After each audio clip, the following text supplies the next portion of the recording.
আসসালামু আলাইকুম সবাইকে। আজ আমি আপনাদের সাথে শেয়ার করব একটি ভিন্নধর্মী রেসিপি। সেটা হচ্ছে টুনা মাছের কাবাব বা টিকিয়া যাই বলেন না কেন সেটা। এর জন্য মেইনলি লাগবে টুনা মাছের ক্যান আর আলু, ম্যাশ করা আলু। তো এই টুনা মাছের ক্যানটা মূলত বাইরের, কিন্তু মেগা শপেও এই মাছের ক্যান পাওয়া যাবে। টুনা মাছ না দিয়ে এটা অন্য মাছ দিয়েও করা যায়, যেটা আপনারা খেতে পছন্দ করেন সেটাই দিয়ে করতে পারেন। তো আমি এখানে টুনা মাছের ক্যানটা নিয়েছি, সাথে যেটুকু পরিমাণ টুনা মাছ তার ডবল পরিমাণ আলু, ম্যাশ করা আলু নিয়েছি। এর সাথে একে একে দিয়েছি পেঁয়াজ, কাঁচামরিচ কুচি আর সব ধরনের মশলা একটু একটু করে দিয়েছি।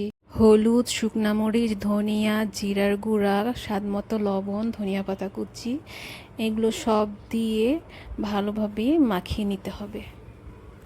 মাখানো হয়ে গেলে এবার একটা ডিম ভেঙে নিয়েছি, ডিমের মধ্যে সামান্য লবণ দিয়ে ভালো করে ফেটে নিতে হবে।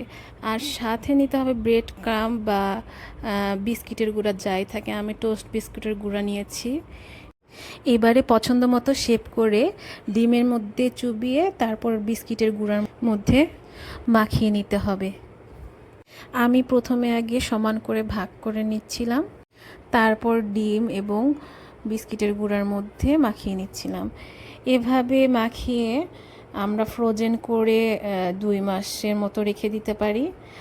আমি এখানে দুটো ভেজে দেখাচ্ছি ভিতরটা কেমন হয়েছে এবং কতটা মজাদার হয়েছে।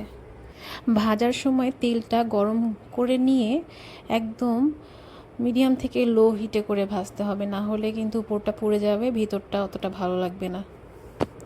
দেখুন কতটা লোভনীয় দেখতে হয়েছে। দেখতে যেমন হয়েছে খেতেও তেমনই মজাদার হয়েছিল।